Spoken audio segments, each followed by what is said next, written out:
Breaking news, breaking story, tracking storms. News Channel 25 Night Beat. We begin with breaking news from Dallas, where 2 police officers are hurt at a shooting at a protest. The gunfire breaking out about 8:45 tonight. Now, we have video from just minutes ago outside a parking garage where police think a suspect might be.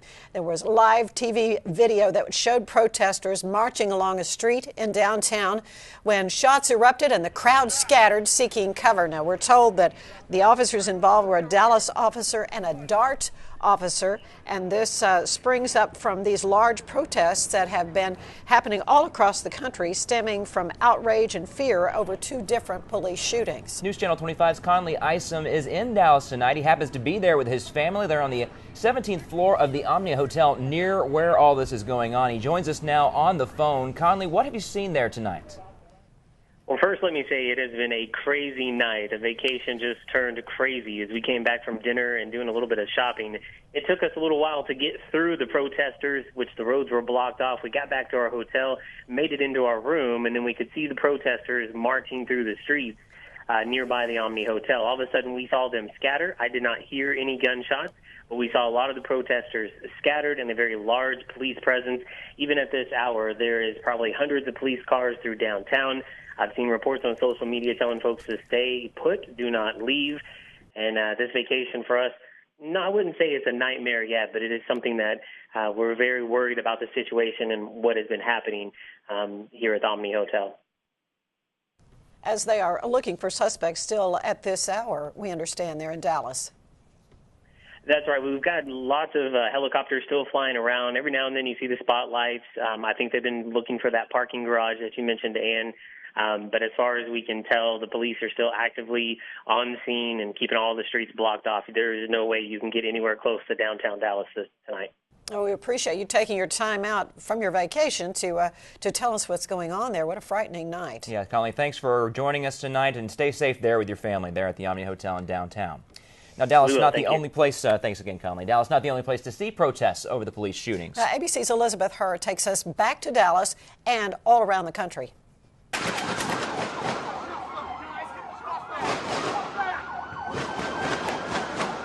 Gunshots in Dallas sending protesters running for cover and police screaming for backup. One officer down. One officer down. Tensions boiling over after the deaths of 37-year-old Alton Sterling and 32-year-old Philando Castillo. Castillo was shot and killed by police during a traffic stop in Minnesota. His girlfriend streaming the aftermath live on Facebook. I told him not to reach for it. I told him to get his hand out. You told him to get his ID, sir, and his driver's license. Just a day earlier in Louisiana, police responding to a 911 call about a man brandishing a gun shot and killed Sterling. A gun reportedly pulled from Sterling's pocket that night. Both shootings now sparking anger and concern over police use of force. Millions reacting online. Justice! Now! And President Obama weighing in from Poland.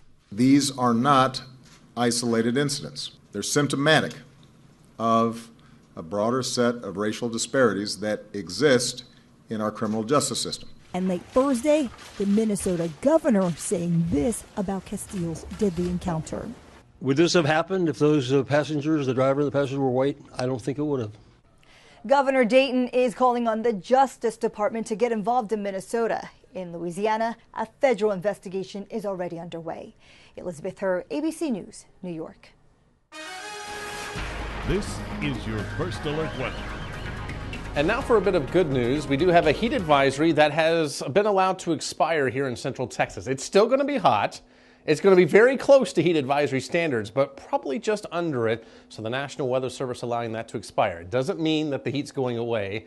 It just means it may be about that much cooler over the next couple of days. But we're still going for a hot high of 99 degrees. It'll feel like 105 when you factor in the humidity tomorrow afternoon.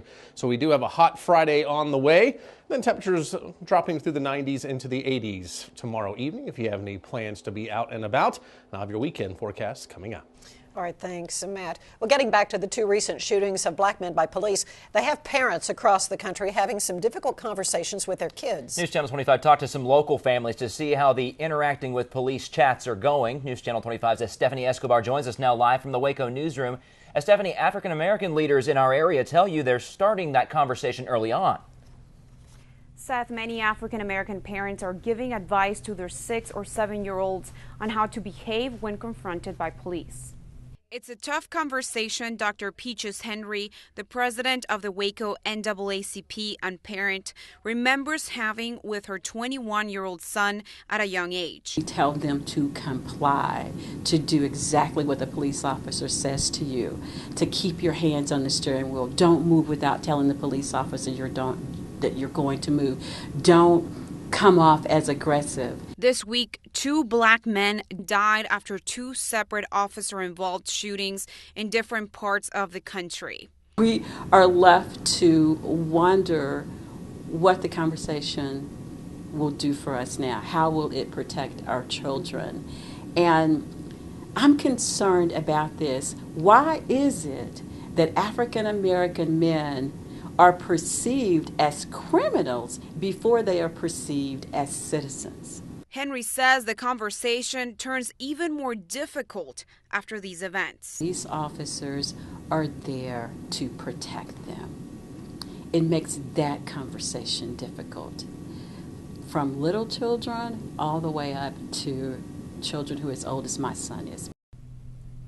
I reached to several police departments in our area. Some didn't get back to me, others didn't comment. But the Woodway Public Safety Department told me their policies remain the same after these events. They say officers there are always told to be cautious, professional, and courteous. Live in the Waco newsroom, Stephanie Escobar, News Channel 25. Thank you, Stephanie. The FBI is investigating an incident in Atlanta. A black man found hanging in a tree at a large city park.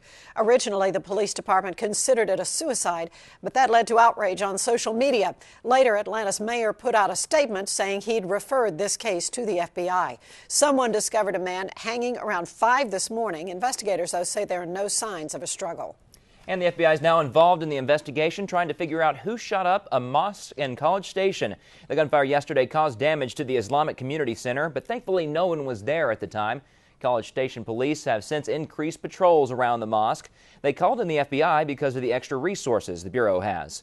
A longtime member of the mosque can't believe such an incident happened here. To be honest, I was a little ignorant to believe that College Station would be free from this kind of stuff, especially because we've just had so much love and support in the past through other faiths and other coalitions. And to hit home, I'm literally, if I'm not at home, I'm here. So to literally hit home, it hurts. It hurts a lot. In addition to trying to track down who shot at the mosque, investigators are also trying to figure out if this was a hate crime. A Central Texas mayor is offering a reward out of his own pocket after a spike in a relatively minor crime. News Channel 25's Brittany Werner talked to Lampasas police who are investigating dozens of car burglaries. Seth Mayor Christian Toup says he's offering $500 to anyone who can help police find any suspects behind these recent car burglaries. Securing your vehicle should be automatic, but many people fail to do it properly. The Assistant Police Chief of Lampasas, Sammy Bailey, says since January, there has been a significant increase in the amount of car burglaries. They're occurring random hours, day, night, just random hours that we've been receiving calls are just random.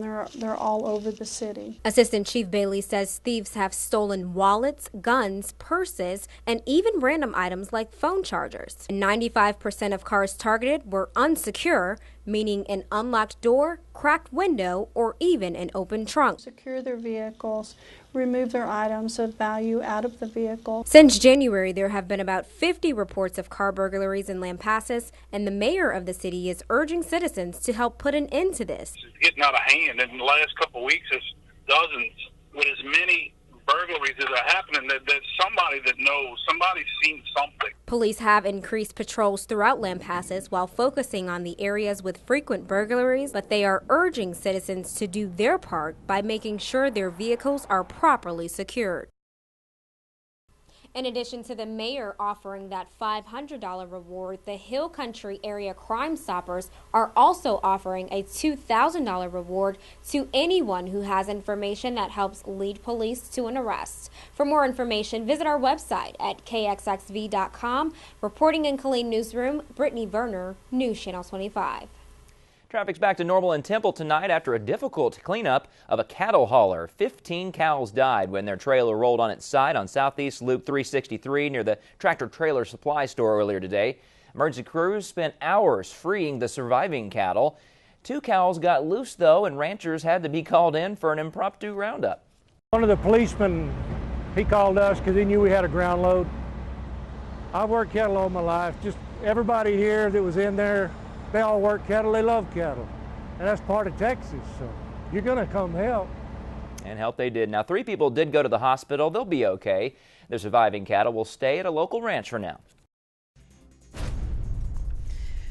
A Gatesville man is in jail accused of tying up a teenage boy and choking him. Police say the teen was watching a movie with a girl who's a relative of this man, Mark Barrow. Police say Barrow found the teen hiding in a bathroom. He threw the teen to the floor, punched him, choked him before tying him up and putting him in his truck.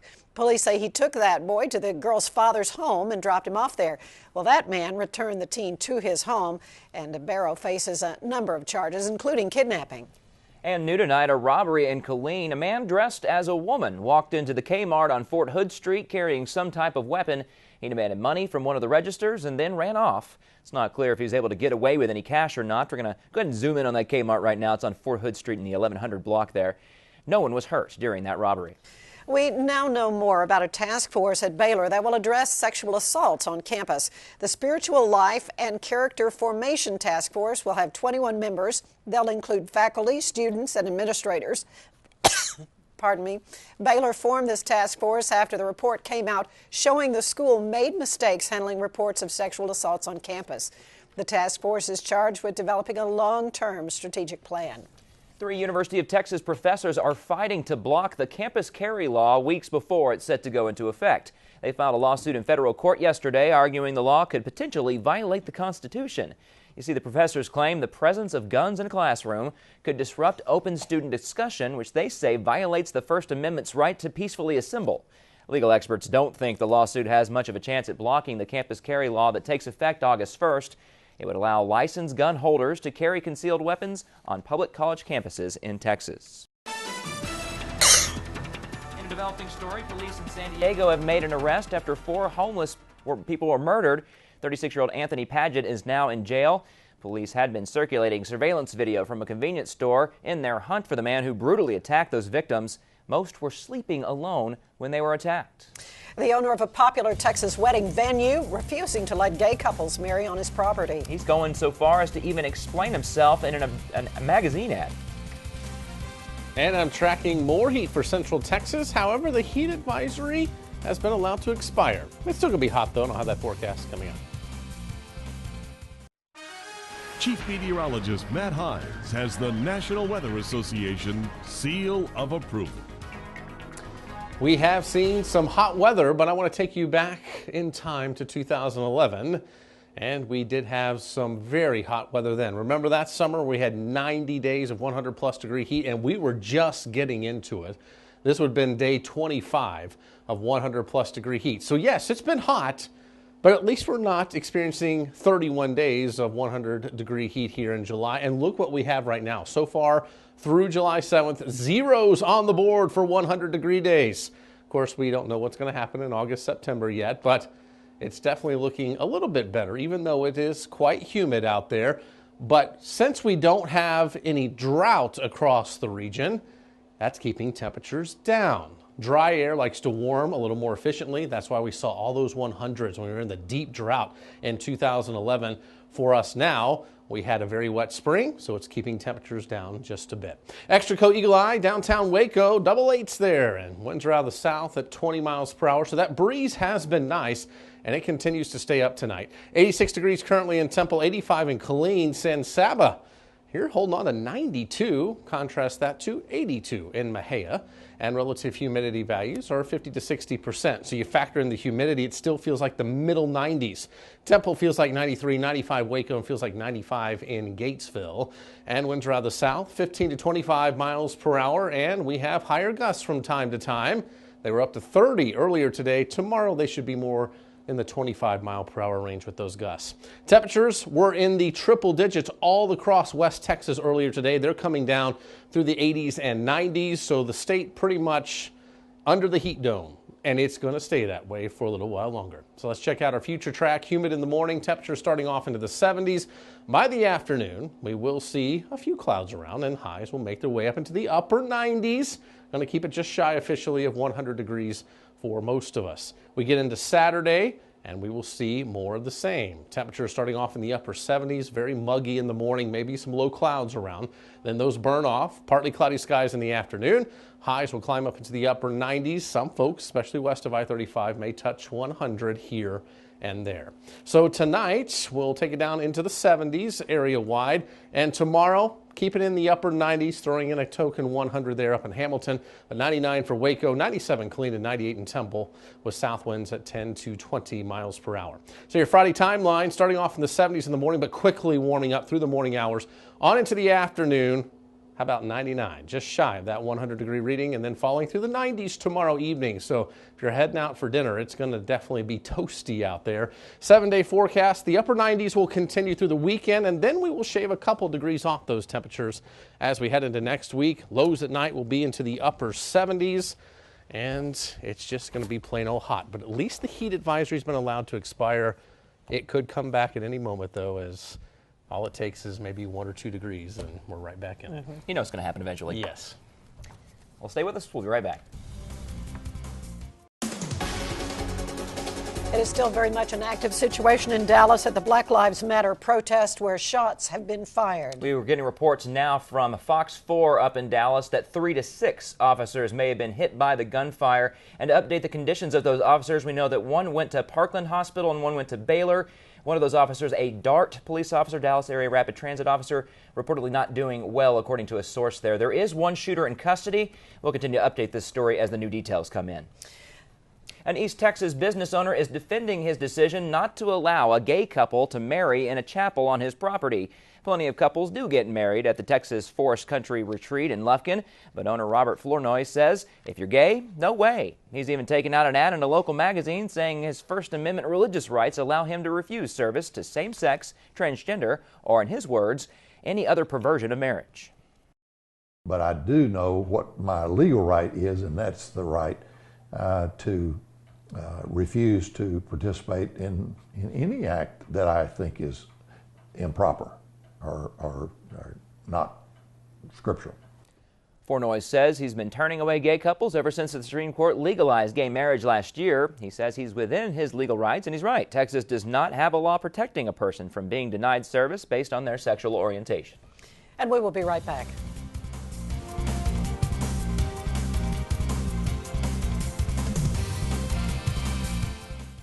Snapchat has been hit with a lawsuit claiming the popular messaging app exposes minors to harmful, offensive, and sexually offensive content. The suit was filed in federal court today by a woman and her 14-year-old son after he saw Disney characters included with pornographic text and innuendo next to the photographs. The suit focuses on the Discover function, where Snapchat teams with media partners for content. These kids are being lured in under the guise of kind of childhood or childlike characters and things of that nature. And next thing you know, you're horrified at the things that they're seeing. You think is harmless activity, you think you've vetted it, and then all of a sudden you've got this Trojan horse of pornography and other things. It's disturbing. Snapchat released a statement saying it was sorry if people were offended, but they support editorial independence. Attorney Mark Garagos claims the lawsuit could cost Snapchat hundreds of millions of dollars, if not $1 billion. A hearing on Capitol Hill today examined the results of a 6-month-long investigation into misconduct at the Transportation Security Administration. The House Homeland Security Committee released a report today concluding that TSA misconduct is threatening the security of people who fly. The committee used TSA's own data. It found that misbehavior grew by 29% from mid-2013 to mid-2015. But at the same time, the TSA conducted fewer investigations into misconduct. There was no mention of any attempts to fix the TSA's problems. The Texas Rangers and Houston Astros try to get a pair of home wins tonight. And a notable Baylor quarterback is leaving the program. News Channel 25 Sports Director John Elizondo explains why, coming up in sports.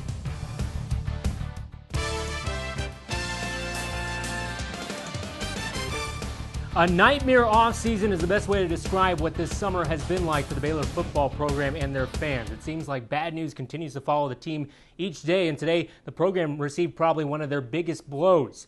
Sophomore quarterback Jarrett Stidham will not be a part of the Baylor football program next season. He will transfer out. He made the decision official on his Twitter page today. It's news that shocked many Baylor fans because just a few months ago, Stidham reaffirmed his commitment to the program on social media. There were a variety of factors to Stidham's decision today, but one reason stood out to acting coach Jim Grobe during his conversations with the quarterback this week. This is what Grobe had to say about Stidham's decision on ESPN 1660 earlier today. The bottom line is he wants to be the guy somewhere. He wants to be the guy. And he didn't want to spend a year of eligibility. He can go to the community college and get an AA degree and then still have 3 years left to play. I think his biggest concern was that this year, if he stayed behind Seth, then if he transferred or stayed here, he would only get 2 more years to play. Now with Stidham leaving the Bears, Baylor only has 2 quarterbacks on their roster, Seth Russell and freshman quarterback Zach Smith. Should be an interesting how the Bears will use Russell now that they lack depth at QB. Well, down in College Station, the annual Texas State 7-on-7 football tournament is underway. 7 area schools kicked off the first day of the tournament in Division II pool play. Let's check out a few of those scores. Last year's runner-up in the Division II championship, China Spring, well, they go undefeated in pool play with a 39-0 win. Cameron Yo advances to the championship bracket with a win over Springtown, 47-25, and then West is moving on with a win over Albany, 33-26. McGregor goes undefeated in pool play as well with a 12-6 win over Hitchcock. Both of these teams will be advancing to the championship bracket in Division II, as is the Lorena Leopards. 7-on-7 continues tomorrow with Division II bracket play. Major League Baseball action in Arlington. Rangers taking on the Twins. Bases loaded for Max Kepler, and he hits a blooper to shallow center. And watch Elvis Andrews track this one down. Makes a great diving grab. Tries to throw home, but that ball bounces off the mound. Twins go up 1-0. Later in the inning, it's Robbie Grossman. He hits the single to right. Joe Mauer comes in to score for the Twinkies, and they are up 2-0. In the second, it doesn't get any better. Kirk Suzuki with a big hit to left field, and that one is out of the ballpark. A 5-run 8th inning has doomed the Rangers. They're down 9-0. Astros trying to move a game closer to the Rangers tonight, taking on Oakland. First inning, runner on third for Marwin Gonzalez. He grounds out to first, but drives in George Springer to give Houston the early lead. But in the second, here come the A's. Bases loaded for Marcus Semien. He grounds out into the 6-4-3 double play, but a run scores anyway. This game is now tied. And later on in the inning, it's Yonder Alonso, and he sends this one into Yonder. Into the gap, into left. Another run scores. Astros lose to a division opponent for the first time in nearly a month, 3-1. That's Look at Sports. We'll be right back. And we have a horrifying update from Dallas as the situation continues to apparently get worse in Dallas at this Black Lives Matter protest, where now 10 police officers have been shot by 2 snipers. That information coming from the Dallas Police Department's chief. 3 officers are dead, 3 critically wounded. 2 are in surgery right now, and at least 1 sniper in custody, possibly looking for that second sniper. DART earlier, the Rapid Transit System, reported that 4 of its officers had been shot. We're assuming that they are included in the 10 total. 1 DART officer is dead, 3 non-life-threatening wounds. We'll continue to update it. All right, the heat is on, 99 degrees Friday, upper 90s continuing Saturday and Sunday as well. We may take a couple degrees off the temperature as we head into next week. And of course, we'll continue following this story overnight and have the latest for you in the morning on Good Morning Texas starting at 4:30. Good night, folks.